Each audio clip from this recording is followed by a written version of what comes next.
السلام علیکم ورحمۃ اللہ وبرکاتہ۔ تختی نمبر 5 شروع کرنے والے ہیں، زیر کا سبق ہے۔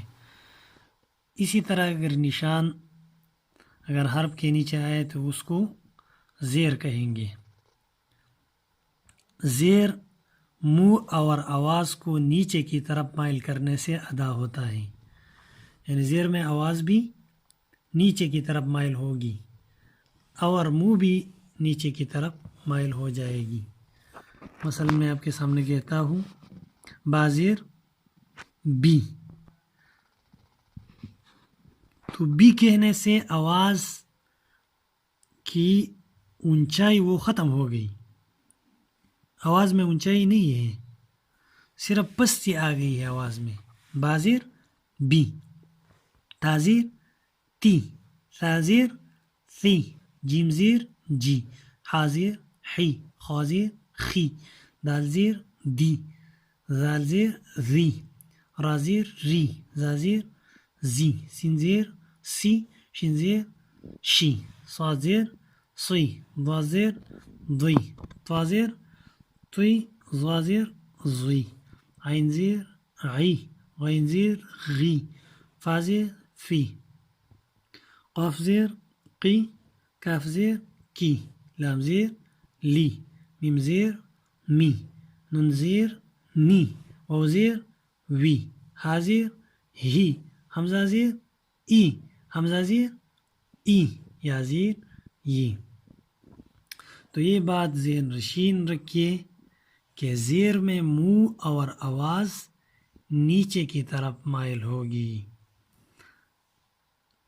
آواز بھی نیچے کی طرف مائل ہوگا اور منہ بھی نیچے کی طرف مائل ہوگی۔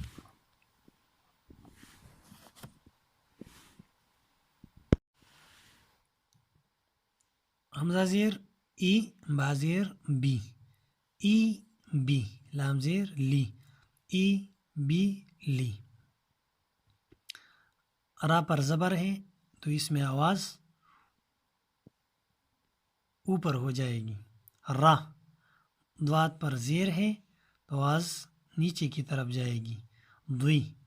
یا پر زبر ہے تو آواز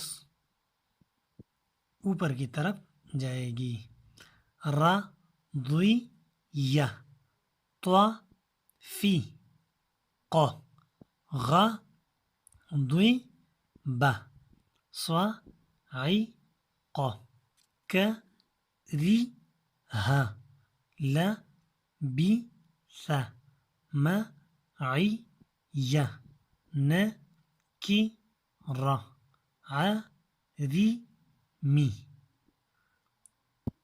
فا لا قی، ما لی کی، شا ہی دا، سا می ع، ا ذی نا، یا تی را۔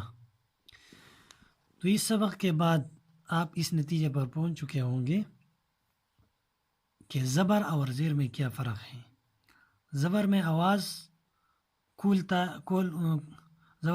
کھولتا ہے اور منہ بھی کھل جاتی ہے، اور اس کے علاوہ زیر جو ہے اس میں آواز اور منہ دونوں نیچے کی طرف مائل ہو جاتے ہیں۔